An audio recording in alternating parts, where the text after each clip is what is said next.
Hello, everyone. I am Antoine Hunter, also known as PurpleFireCrow. Welcome to Deaf Woke. I'm your host. I'm really excited for today's event. Today, August 26, 2021. We're here. I gotta let y'all know, man, I'm still recovering from the Bay Area International Deaf Dance Festival. Woo, I'm tired. But that doesn't mean I can stop. I gotta keep it going.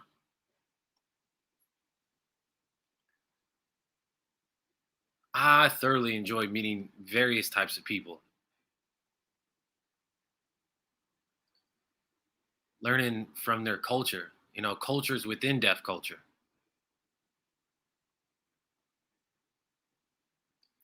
I feel like, connecting, with those people. It's like new family members. It's like it's warm. It's powerful. My mind is still growing, And I wish the world can experience that every day in life. For example, just going to meet somebody.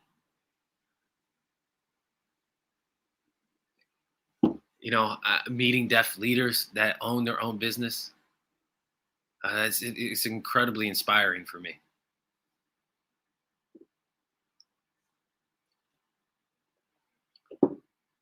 Before we start our show, I want to introduce our two beautiful interpreters. Oh, well, hello, you. Hello. This is Jay. And good to see you, Kaylee. Y'all doing all right? Katie says, yeah. Okay, woo, woo, woo. All right. I hope you all have a good time with us today. Thank you for being here.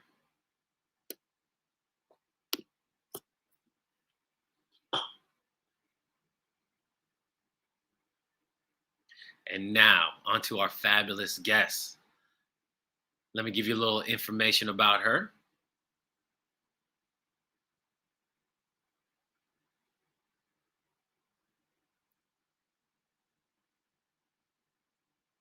Our guest for this evening is Aleatha Linsday, Aleatha, last name Lindsay.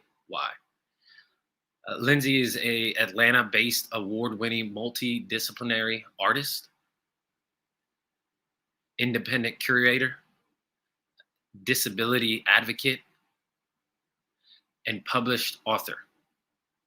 She is a graduate of Georgia State University, Russell Sage College, as well as the Savannah College of Arts and Design, where she holds a Master's of Arts in Creative Business Leadership. She's trained in classical ballet. She's appeared in films and theater productions. She also studied dance movement therapy in Corfu, Greece. After completing her studies, she went on to pursue post in the mental health, arts, community development, and special education arenas. She's been deaf at the age of 2. She credits her early exposure to the arts with helping her overcome the challenges related to her disability. Her work has been purchased by collectors nationally and exhibited in Atlanta, New York, Spain, Morocco, and Norway. Linsday is the founder and curator of the IKOUI, IKOUII Creative, an organization that supports artists with disabilities globally and assists organizations in adopting more inclusive attitudes. The IKOUI Creative serves artists worldwide in countries including the United States, Canada, the Netherlands, the United Kingdom, Australia, Japan, Israel, India. The organization offers diverse spectrum of exhibits, events, and programs to amplify its impact in the arts sector. Whew. Please welcome Aleatha Linsday. Come on, come on, come on, come on, come on. Hi. Hey. I'm so thankful to be here.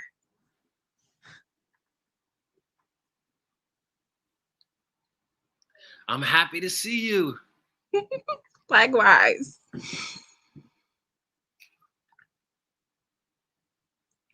So my first question, man, how are you? I'm great. I'm great. I'm great. It's been a busy week, but I'm great.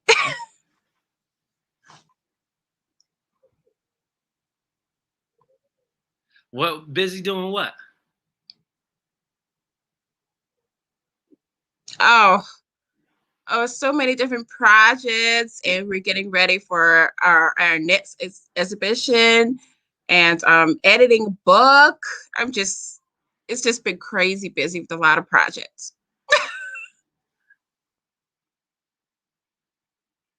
Yeah. Let's go back to your book. Okay. So tell us a little bit about it.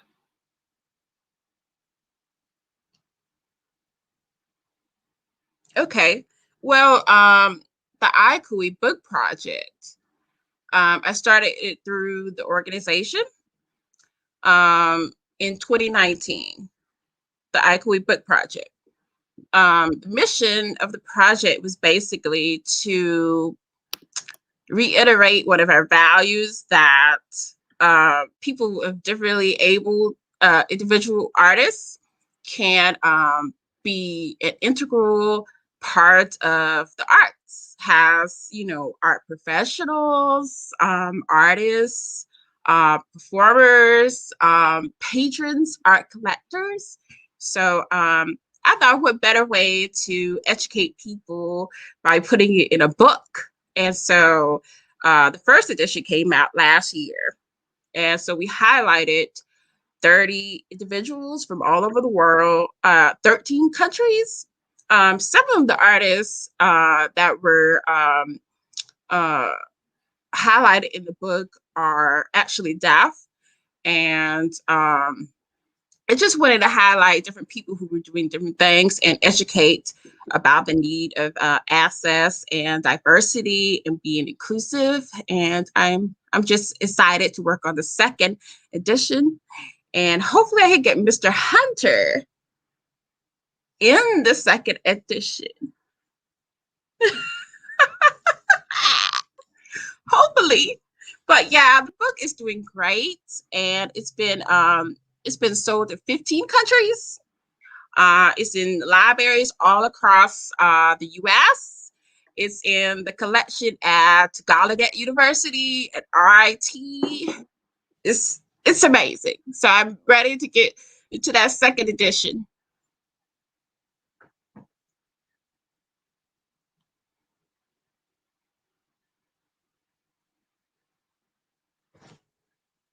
What was it like growing up in Georgia?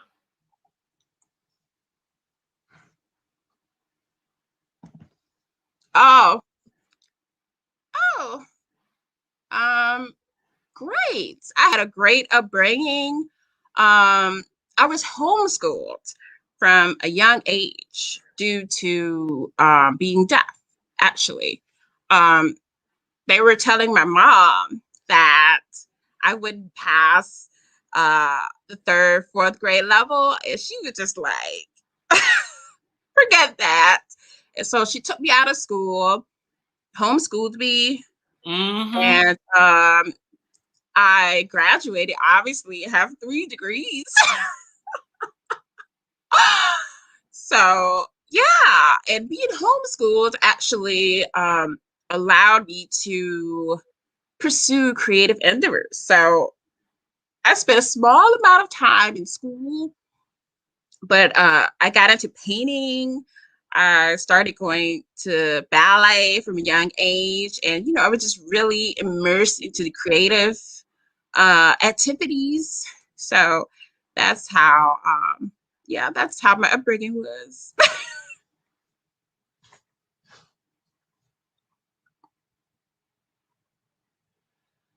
That's right. You just decided to prove people wrong.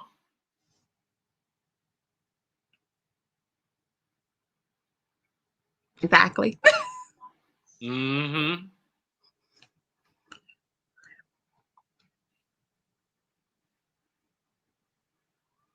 And I love education.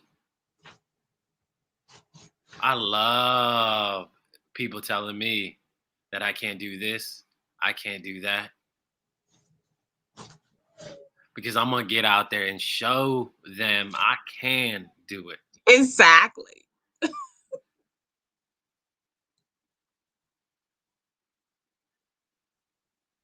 Sometimes though it gets a little tiring. So what do you do to keep your energy, your motivation going? Um, wow. I think that what motivates me is just the passion, the desire to do what I do. I love what I do, so that's what keeps me going. That's what keeps my energy going. As long as you love what you do, I mean, you will find the energy, you know. Yeah. Yes, yes, yes. Yes, I concur. You know, doing what you love doing. That's how you get that energy. It's a transferable transaction, you know? Correct. So you have 3 degrees? In what? Um, well, I originally wanted to be a creative art therapist. I'm still passionate about that, but um I eventually wanted to work in museums and work in art organizations in a leadership role so that I could, create programs and do, uh, my lifetime mission is to be inclusive and diverse. And so that was the way that I can do it. So my first degree is in fine art. And then I went and pursued a creative art therapy degree. And then the third degree is my graduate degree in creative business design and leadership. So it kind of like it's a full circle kind of thing.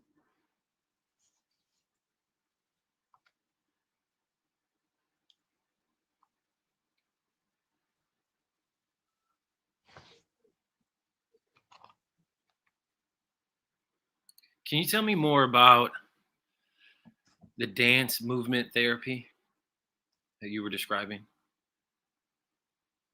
The dance movement therapy, well, I think it was just a progression from starting classical ballet training from a very young age. And so it was ingrained in me to be a dancer. I was a dancer all along. That's all I knew for a while.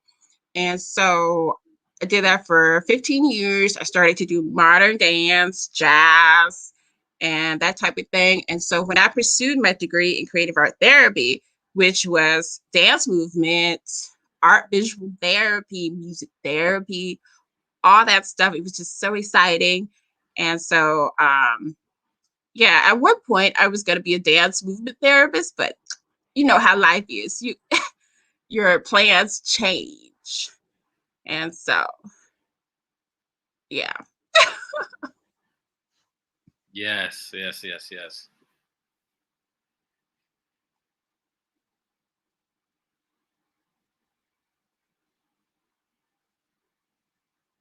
So, you know, do you believe that people should attend something like that, dance therapy, that it could be inspiring?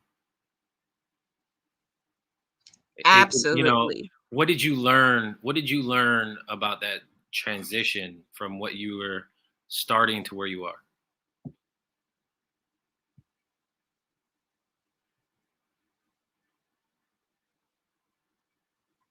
Um, hold on.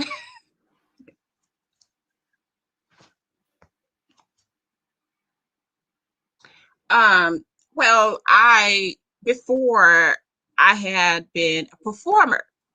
And so dance movement therapy is about tapping into the inner person, and it's about healing and recognizing uh, traumas and the different things that we go through in life. And so it's interesting to work with people doing the dance movement therapy and seeing how they address things about themselves, and they learn new things, and they experience healing and some awoke moments of realization through dance and movement. So it's not about performing, it's about um, working on their internal. It's some deep stuff. Yeah. Yeah.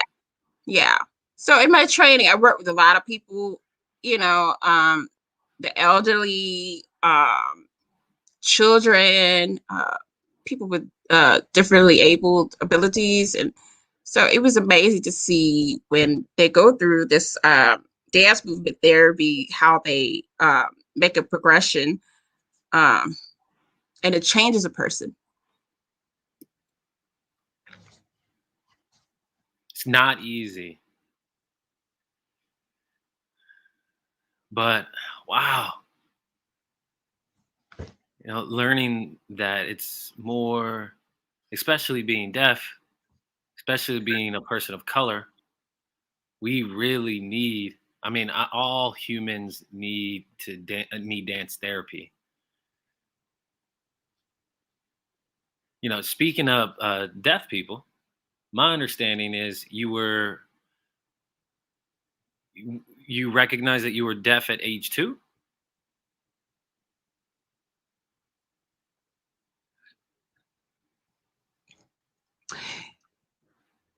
Yeah, right. At age 2 is when you were identified as being Yeah, deaf. I lost my hearing at around that age. And it's interesting because I didn't have any idea of disability or that I couldn't do things until probably college. That's when I started getting experiences where I felt limited. And I think being homeschooled, I didn't really experience a lot of access issues. I mean, even in dance, when I was doing ballet, my ballet teachers were very conscious of making sure that I was following the music and making sure that they, you know, put in an effort to make sure that I understood the class and the steps and whatnot. So I didn't really experience uh, like feeling like, oh, I am disabled or anything until I got into college. And then there was access issues and discrimination and that type of thing. So yeah.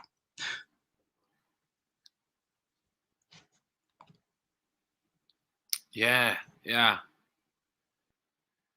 Were you involved with the deaf community, deaf culture, uh, the hearing community, with the disability community, the Black culture? I said, I realized that we had mentioned that you are a strong advocate. Yes, yes, yes. You are working, making sure people understand their rights, supporting because of your experience, things that were taken away from you as an artist. What did you learn when, providing the space for people like you, people like me?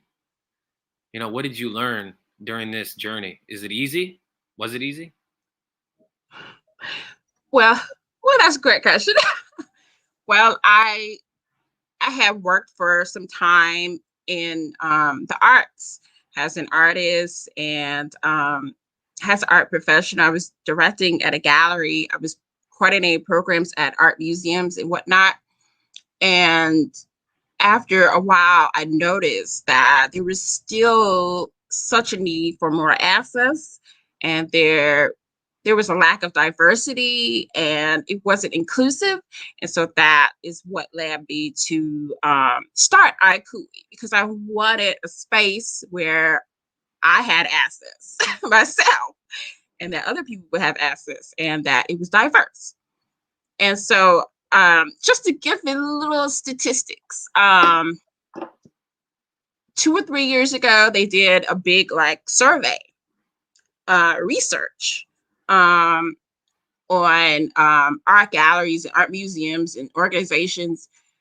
They found that of the staff that's being hired in these organizations, only 4% identify with a disability. And then only 4% were Black. And they looked at the art that was being shown in major art museums and galleries, and we found that it was less than 2% that were by Black artists. And that's ridiculous. And this right here really blew my mind, was that Black people are the second largest group to pursue an education in the arts. So we're getting degrees in art education, art history, fine arts, painting, whatever. We're the second largest group, but they're not even hiring us. They're not even showing our art at the same rate. So it's imbalanced. So I guess a lot of us are freelancers. We're starting our own organizations, or we're changing careers. It's unfortunate, but I will say that over the last year and a half, because of the Black Lives Matter and this whole uh, movement, I have been seeing more art organizations and galleries become more include more Black art, and they're making an effort to hire more Black. Like there's some organization that's been around for 50 years, and they're like, okay, we just hire our first Black curator. So I think that we're making some progress and we're moving in the right direction, but it's still crazy.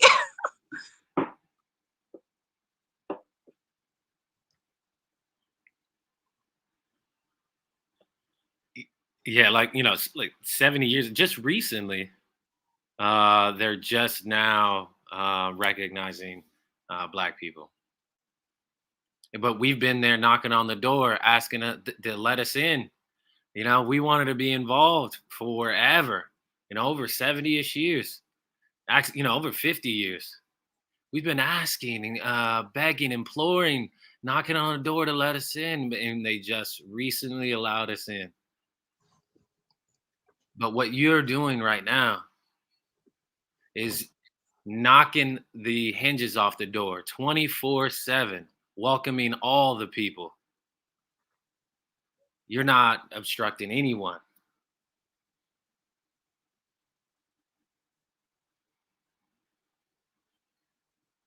How are people responding to, when they come to your exhibits or your space? Do they feel like it's home, like a homecoming? Or do they feel lost? Like, I don't know what to do. Or do they feel overexcited? How do people feel when they come to your space? I feel like a lot of people feel enlightened. They're in awe.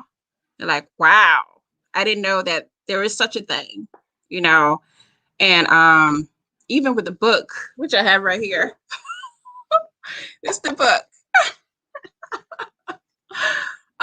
Even with the book, people are emailing and they're sending messages on social media, and they're like, wow, I feel like, I've been re-educated. And I agree that there needs to be more access. There needs to be more inclusivity in the arts. And the other part of it is there's just disabled artists who are reaching out and they're like, wow, I can do whatever. I feel encouraged because they're resonating with the stories that are in the book and they're feeling encouraged. So that's just, yeah.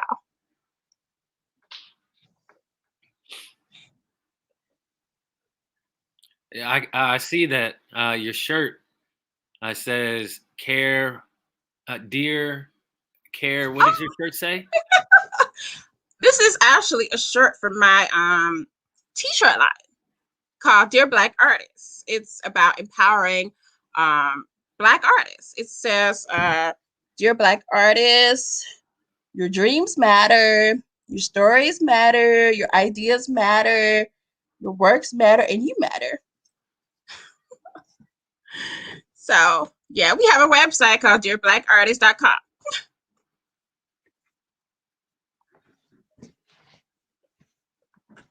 It's beautiful. Thank you. That t-shirt is beautiful. I want one. I'll send you one. Yes.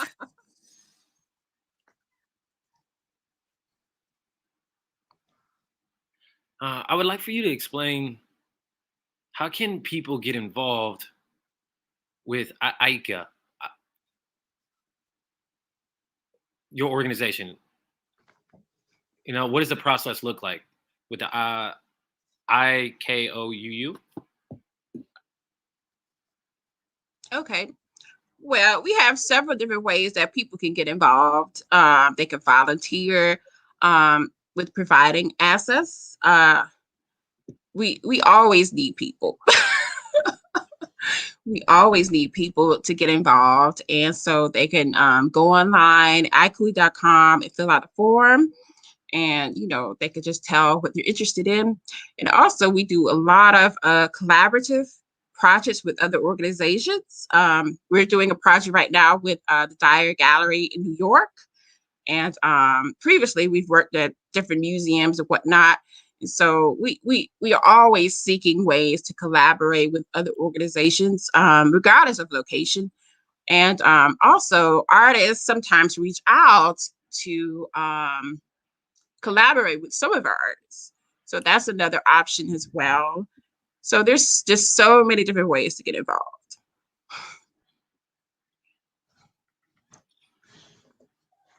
I love it. I love it. I want to show a video, But we're gonna need your support to explain what we're seeing in the video. Oh, okay.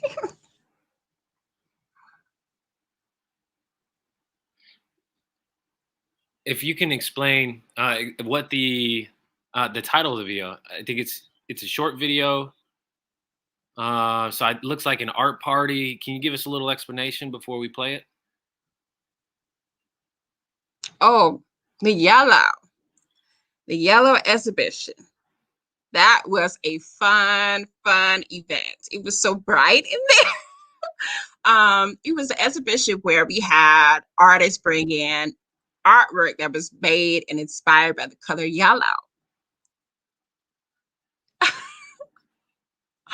And we had people who were visiting. We told them that if they came in with a yellow outfit, we would give them a free print.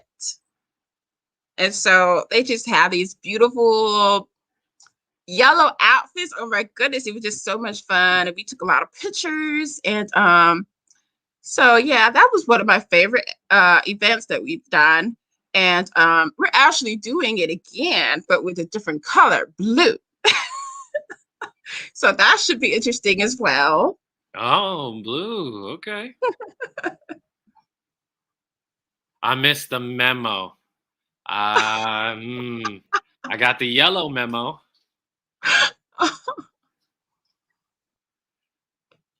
Okay, let's watch a little bit of that event.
Ooh, That nice. was so Yellow. fun.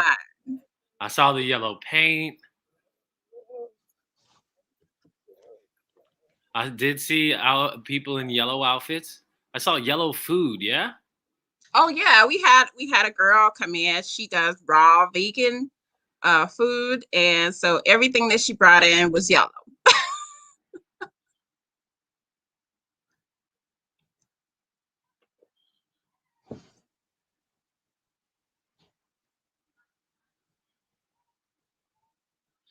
There's another video I would like to show.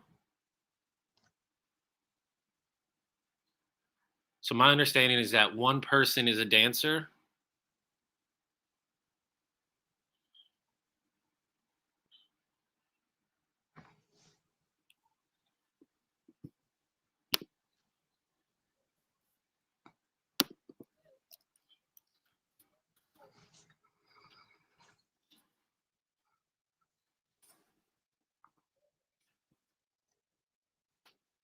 I saw somebody painting.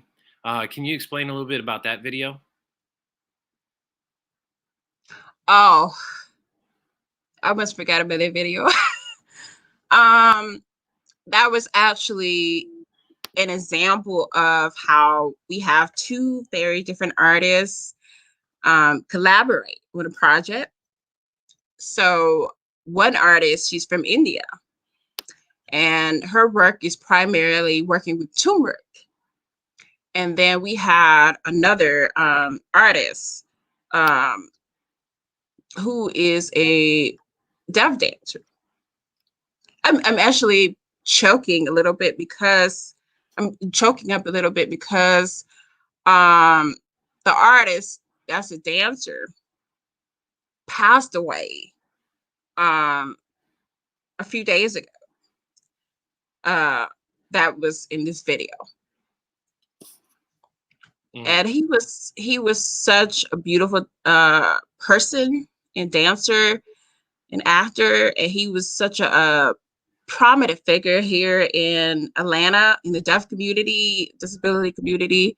He passed away a couple of days ago, and that was one of the performances that he did at ICU.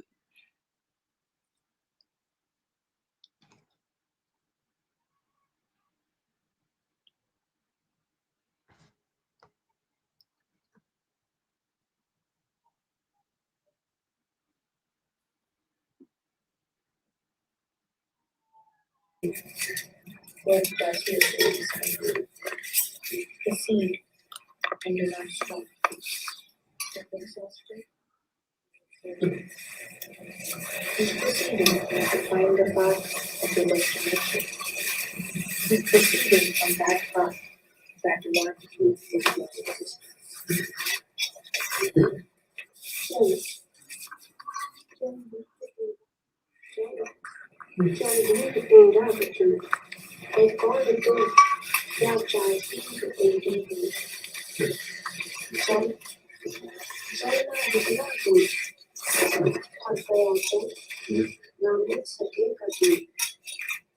उस मंजिल को जो ढूंढ रहा है तू चल ये मंजिल की राह पे चल उस राह पर जो है तेरा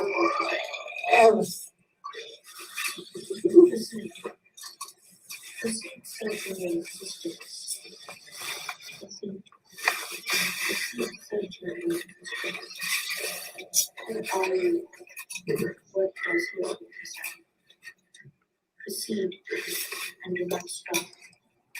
If exhausted, you will not find the destination you are searching. Keep proceeding on the path of the destination. Keep proceeding on that path that you are physical existence. Sorry.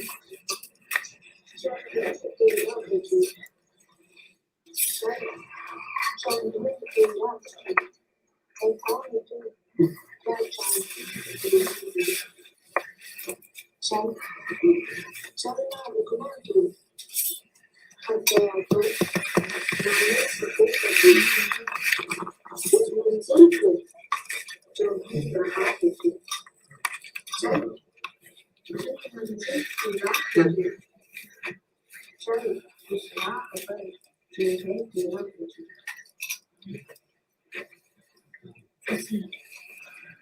Proceed, searching your existence. Proceed. Proceed, searching your existence. Who are you? What transmission is that? Proceed and do not stop. If exhausted, you will not find the destination you're searching. Keep proceeding to find the path of the destination. Keep proceeding on that path that you want to be. Sorry.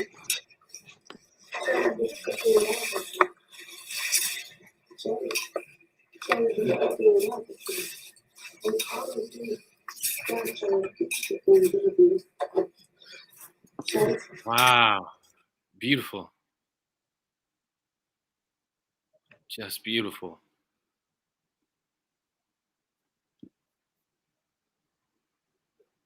Yeah, I can see. What a beautiful dancer. Spirit was connected to that movement. Community surrounded him. I could definitely see that yellow.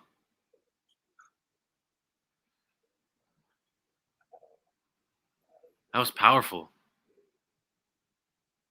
So what's coming up with the blue, and why the title blue? Well, we're still accepting submissions from artists right now for the Blue exhibition, and it'll open sometime in late September. And so, yeah. Sorry, I was reading the captions. So yeah, I'm looking forward to it, and I'm impressed with some of the submissions that we've gotten so far. People are really being very innovative and just finding new ways to use the color blue.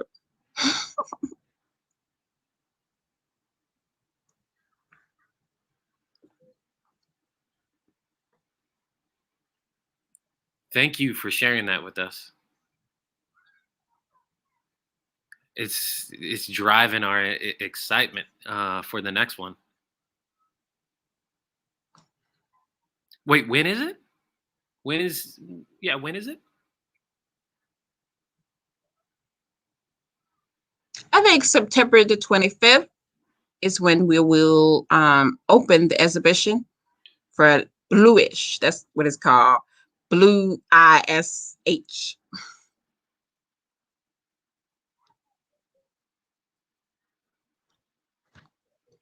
Bluish. Okay. Sounds nice. And I'm still blackish.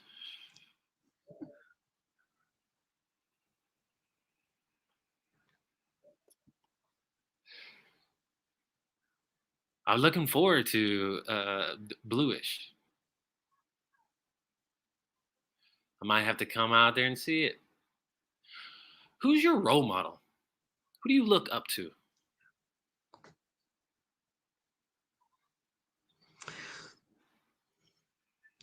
I don't know. I don't think that there is a particular one person. I think that it's a collective of different people that have inspired me and whatnot. But I will say personally, as an artist, I've always been a big fan of Ernie Barnes and Elizabeth Catlett. You can see some of the inspiration in my personal work from those two. Who are they?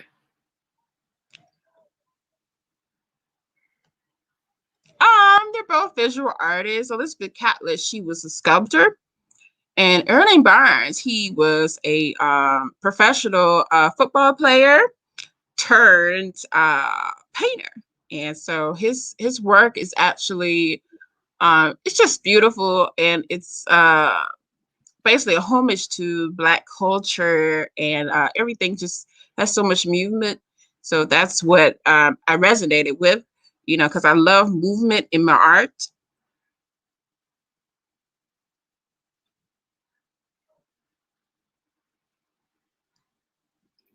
Beautiful. Wow. My next question may be a little complicated. How do you identify? Some say an art generalist, a deaf artist, a dancer. How do you identify? I mean, being deaf is a part of me. Being an artist is a part of me. Being Black is a part of me. It's all together, and it's interesting because I've had some individuals in the deaf community come up to me and just be like, "You're not deaf,"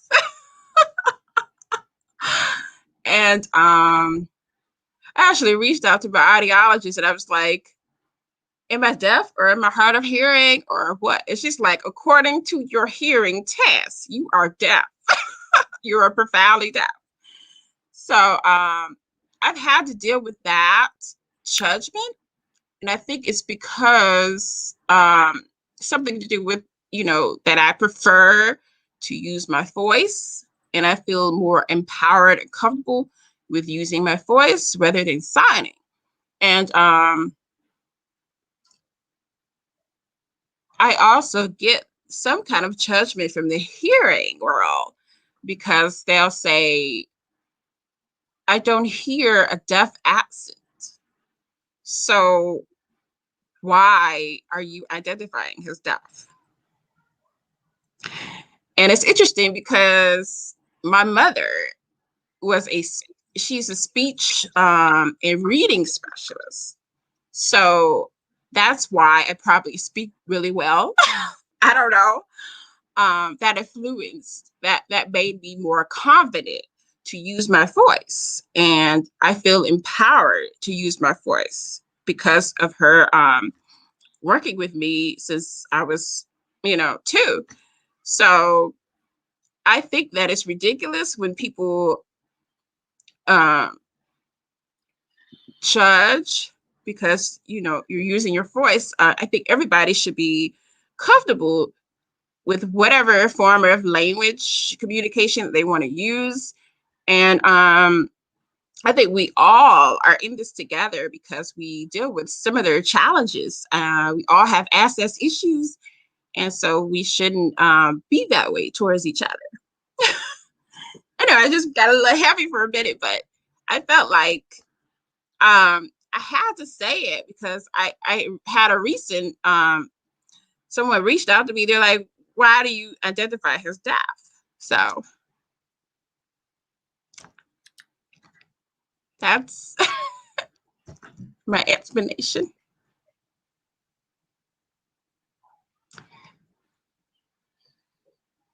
You can go ahead and say it.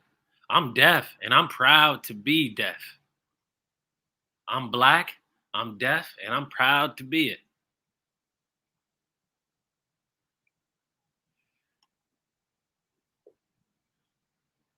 You are always welcome here. You're going through your own deaf journey experience. You are welcome here. I don't judge you. And I want to clarify with all people that I want to clarify to all deaf and hearing people.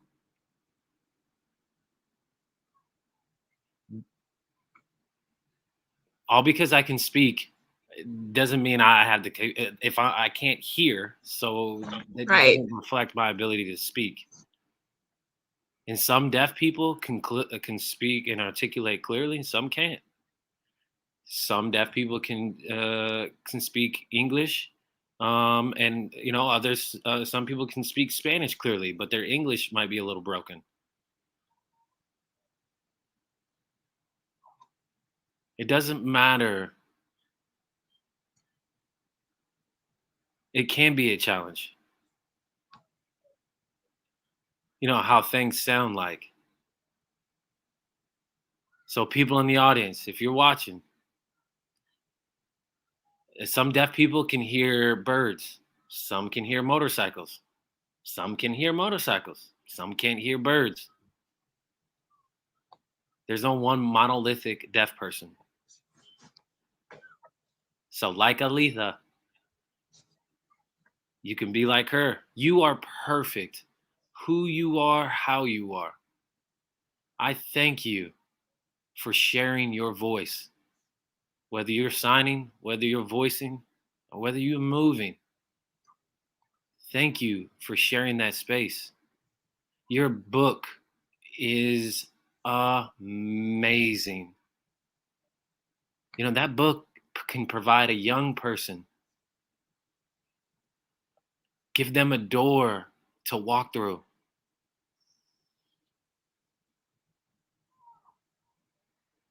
And some people, those people may not be too deaf to them. They get the opportunity of somebody being listened to, right? It's not about the ear, it's about the heart. Right?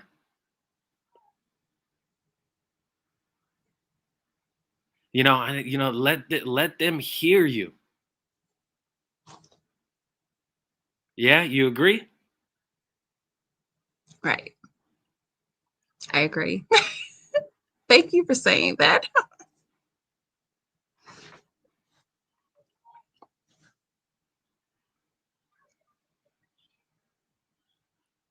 And you're picking up ASL, yeah?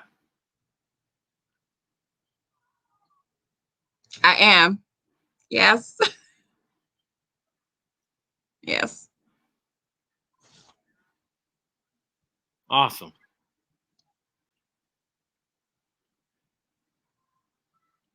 How do you feel, learning ASL? Is it something that you're picking up, or do you feel like it's tough? I actually have a cousin who's the same age as me and is deaf. And he was teaching me some signs along the way. And so I picked up that way. And then in college, I took an ASL class. And so I could hold a little bit of a conversation, but I wasn't comfortable doing a whole interview in sign language. I was like, That's okay. I don't know. We can do the ABCs if you need. I could do my ABCs. I can have a conversation. All right, come on, let's do it. Here we go. Come on. A, B, C, D, E, F, G, H, I. Oh, hold on. Wait a minute. Come on. KLMNOPQRSTUVWXYZ.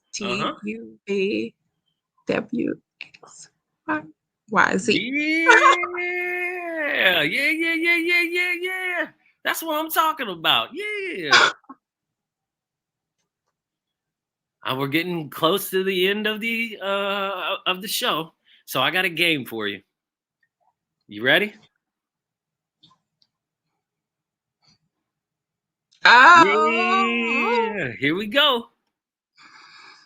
So this next segment of our show is called Name These People. Now there's two different ways in which you can name them. You can actually name their names, or you can kind of describe what they do. For example, maybe the president, fireman. All right, you ready? Okay. Okay. See, now you talking my language. This is a visual description of a picture of an African-American female. Appears in her long black bob hairstyle. Wears a pair of white pearl stud earrings matching to her white double pearl necklace. Who is she? Michelle Obama, First Lady. Ooh. Yes. If y'all don't know her, I'd have been a little scared. Yeah, Michelle Obama from South Side of Chicago. She is the wife of the 44th president. She was on a show called Waffles and Mochi. It's on Netflix. She is a beautiful woman. A visual picture of an African-American female wears a tan head wrap on her head with a dark blue lock bangs. She has her 4 lock jewelries on her long lock bag and blue eyebrows with the long eyelashes. Who is she? I've seen her before. What do you think she does? If you can't remember her name, is she an actress, a musician? I think she might be an interpreter, but I'm not sure. Am I close? Ah! Okay. Yeah, she's an ASL performer.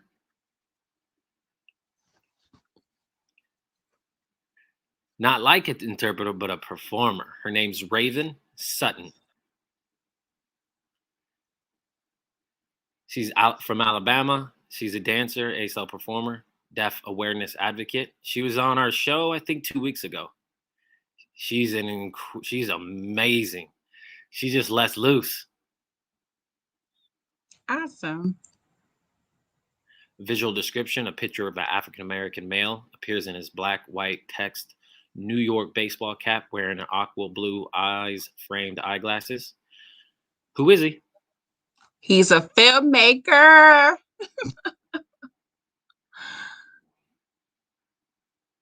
Why am I taking his name right now? But I know he's a filmmaker. He's done a lot of films.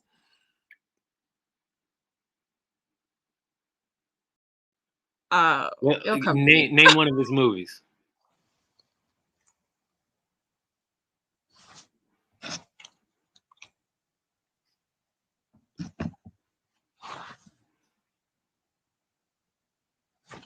I'm drawing a blank. I know his movies. Oh, Spike Lee. Oh yeah, Spike Lee. Spike Lee. Yeah, you know he's from Atlanta, Georgia, and he moved to New York. He's an American film director, producer, screenwriter, actor, and professor. I think he's made over 35 films.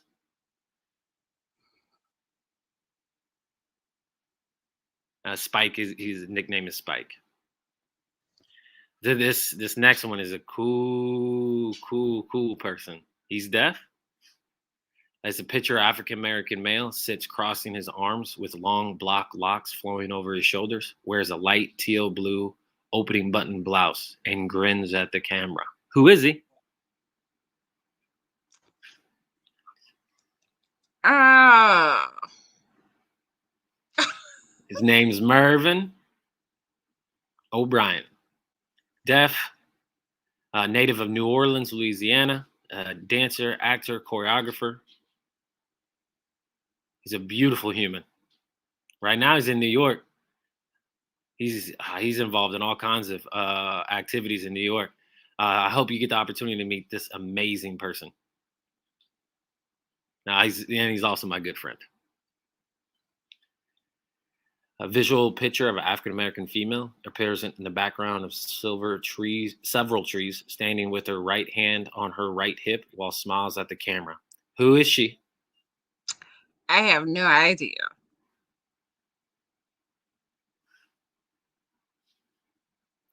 Her name's Catherine Ramen Stephan. She's an educator, a yoga teacher, and several others. She also wrote a book. Oh, wow. Okay. I hope y'all connect. She was on an earlier episode of Deaf Woke. Picture of African-American man has a tiny gray hair to almost hairless, a thin trimmed gray goatee, wears a pair of silver framed eyeglasses to match to his fine black suit jacket with a blue collar and a light blue navy spotted tie, looking so sharp as he glances away from the camera. Who is he? He looks like the president of the Deaf Black Association or something. I'm not sure. I'm not sure. Yeah, you got it. Dr. Glenn Anderson. He's one of the founders of the National Black Deaf Advocates.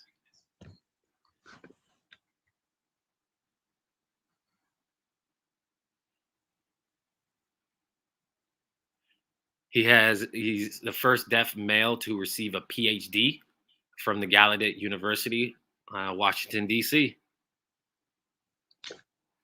A visual description, a picture of an African-American female sits in the back of a wheelchair facing to the camera, wearing in a bright arm pink dress. She wears in a blue, long, black, curly, twisted hairstyle, posing in a dance with her hands that touch on the hands at its back. One right leg stretching out with a foot touched on her gray floor. She smiles at the camera. Who is she? I'm sorry, the captions went off. Who is she? Oh, hold on. The captions went off.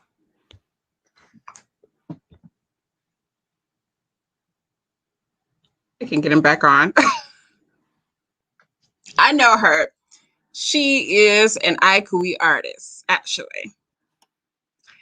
India Harville, I think it is. India Harville. She's one of our members. Yes. India Harville. The captions are still not working. She's from the Bay Area in California.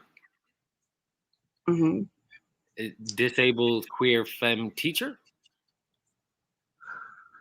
somatic body worker, performer, artist, dancer, instructor, social justice advocate, and educator. She's one of only 25 people who are advanced certification in dance ability to become a master instructor.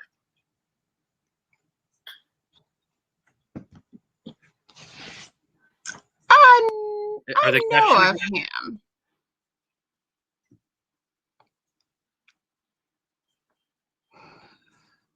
I remember.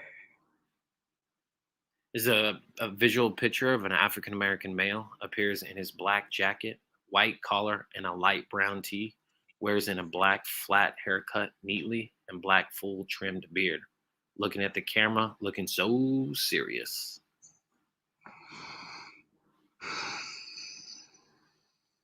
Who is he? I cannot recall.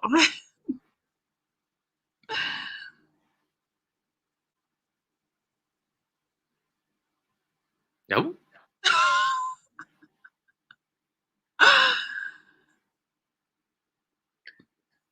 Okay. He's a cool guy named J.C. Smith.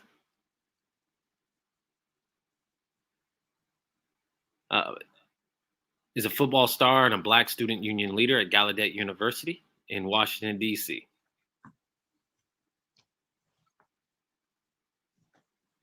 He's a cool guy. We're getting a visual description. A picture of an African-American female appears in her background of a green and pink flowery plant pants from outside. She has a black curly hair in one side on the left, wearing a pair of black cat-framed eyeglasses. Who is she?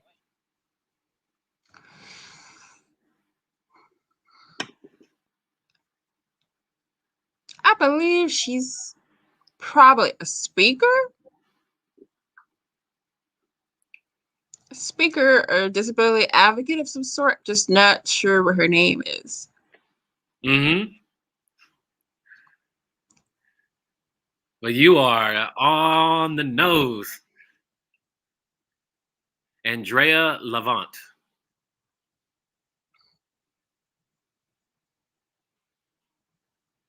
A native of Tempe, Arizona, is the president and chief inclusion office of Levant Counseling Incorporated. Through Levant Counseling, Andrea teaches brands ways to create disability inclusive marketing campaigns. She is impact producer in an Oscar-nominated 2020 documentary called Crip Camp. Hey, okay. Visual picture of a African-American female appears in her red lace dress with no sleeves, wearing a white pearl stud earring. She has a long black hair over her shoulders. She glances to the left at the camera, smiling a little bit. Who is she? She is the first deaf-blind lawyer, I believe. What is her name? What is her name?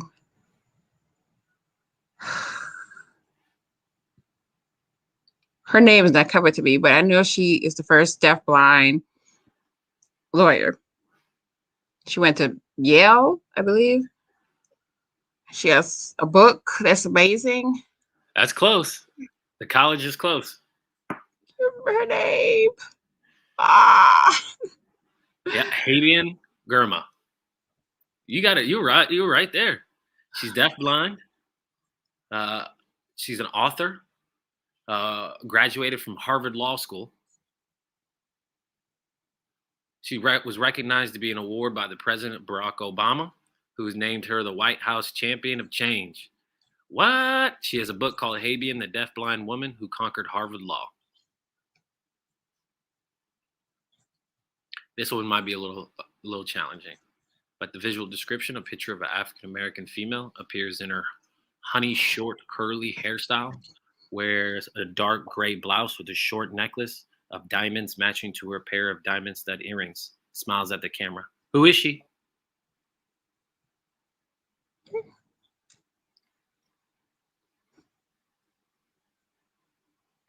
What do you think she does? News hosting. That's my best guess.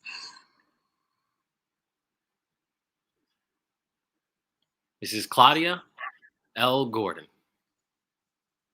She's a native of Jamaica. Is the first deaf Black female attorney in the United States. She's been active in both Black deaf community and the disability community. Claudia has become the first deaf person to work at the White House for a few years while during the Barack Obama's presidency. She is an incredible person. I hope you get the opportunity of meeting her. All right, last one. A picture of African-American male sits putting his hand on his left cheek and dimples, smiling at the camera. He has a deeply gray sunny hat with strings, wears a blue shirt with a pair of gray shorts and a black and brown beaded bracelet on his right hand and wrist. Who is he? He's a dancer. Yeah. Close. And he actually doesn't live too far from me.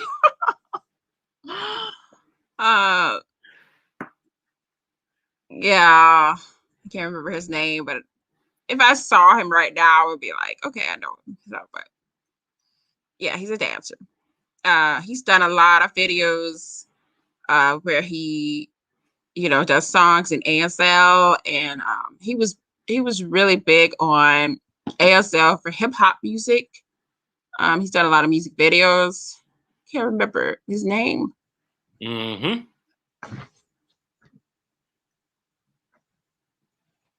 That's right.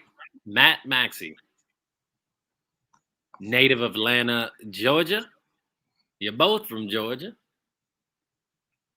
Is known as Definitely Dope. That name, Definitely Dope, is a brand to help merge the gap between the hearing and deaf worlds and later evolved to a platform. So good job. Good job. Yeah. I know time is running out. I don't want to be greedy, so I want to allow the audience to pose some questions. So this segment of the show is Ask Aleatha Anything.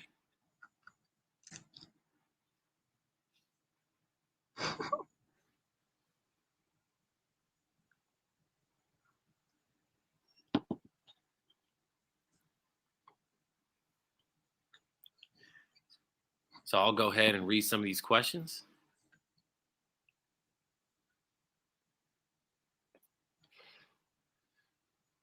Oh, can you remind us what your 3 degrees are in? Fine arts, creative art therapy, and creative business design and leadership.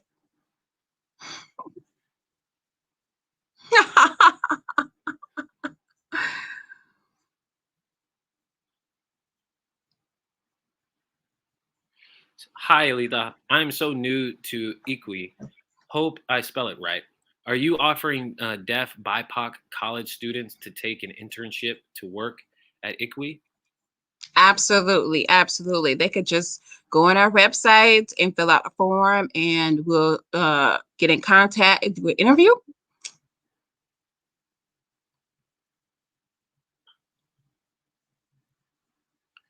Will you ever go back to dance? I don't know. I kind of miss it. It's been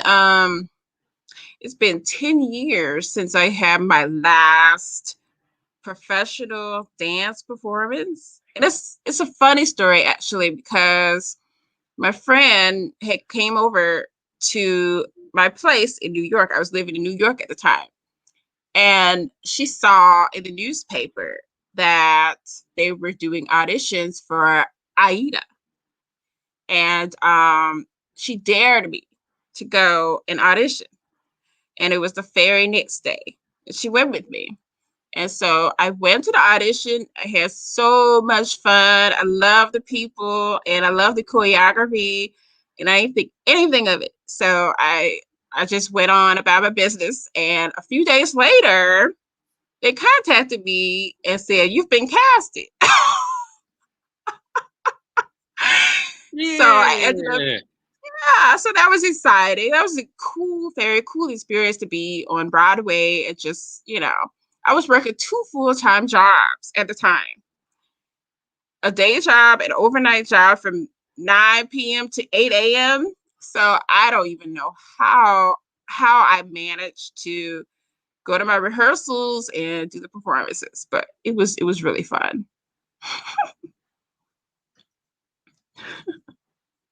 Yes. Do you have any new projects in the near future that will challenge you? Um, every project has its own set of challenges, and I always take away something from each project.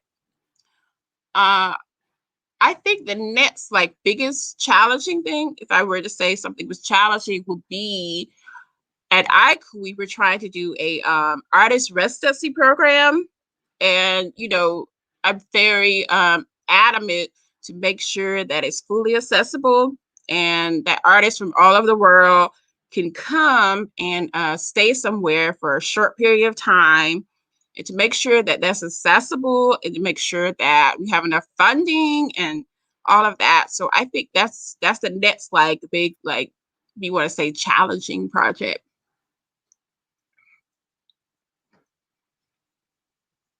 Yes. Will you be writing your own book at any time, like an autobiography? I'm actually already writing a book. It's actually about my experience as a deaf artist in Morocco. And let me tell you, it was so many crazy adventures that happened there during my time there. And the very first day that I arrived in Morocco, I ran into another deaf woman. And she started signing in Moroccan Sign Language.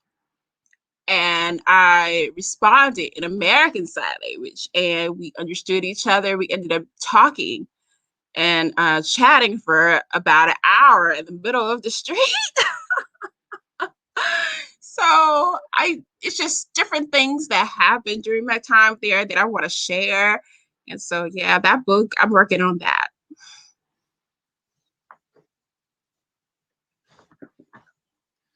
Yes, yes, yes. I love everything that you're doing.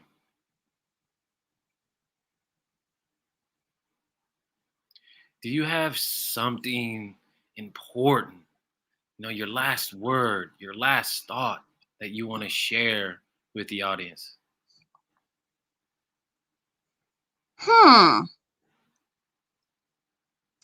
Just be yourself and pursue the things that make you happy. That's the I guess that's my life mantra.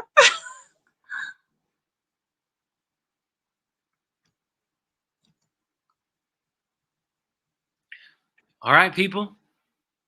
You can follow Aleatha Linsday on her website and social media at https://ikoui.com or at IG at IKOUII.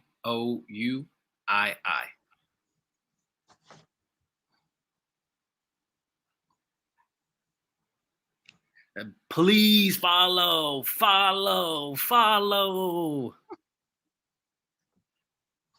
Don't be afraid to connect with Aleatha. Yes, She's an amazing absolutely. individual.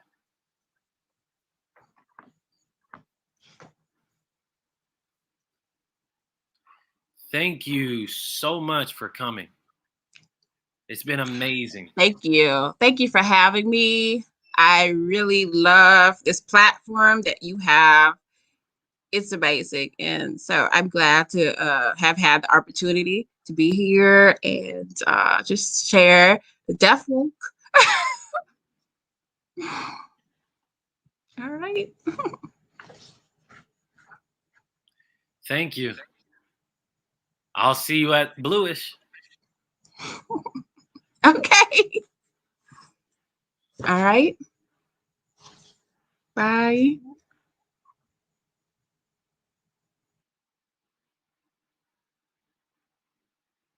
Wow, that was great. Aleatha Linsday, an incredible human. Did y'all enjoy yourselves? I know I did. I want to say thank you to everyone who's in attendance today. You know, my final thought, going to college, maybe you set up a plan and you were like, you know what, I want this degree. But the idea and the path changes. You transition to a different degree. And then you're on that track. And you change. And you develop something new. And you get involved in something else. All of that is something worthy to give back to the community. It develops strength, advocacy. Oh, the story of being deaf, that you can't do something, just watch me. I encourage you to tell me I can't do something. I'm going to show you. So the truth is, you are beautiful. You are smart. You are strong. You are incredible. I want to say thank you to all of the people, everyone who is in attendance today. Thank you to Aleatha Linsday. Thank you to the interpreters. Thank you all. We can't forget about our captionist this evening, Miss Diana. Thank you so much. She's loyal, and her hands were on fire. So thank you to our audience. Thank you to How Round, Drop Labs, and you who are watching. Where are my likes at? Come on, where are my likes at? Let me see them clicks. Click, click, click, click, click. Come on. Come on, let me get those hearts. Come on, give me the hearts. Give me the hearts. What about this shirt? Thank you to Popfish for this shirt. We want this platform to keep going. We want Deaf Woke to last. So if you're capable of donating at Real Urban Jazz Dance Company, please contact us. The show operating costs are not free, and so we want to support our community, provide access to all people. It's not easy. It's not free, so we need your help.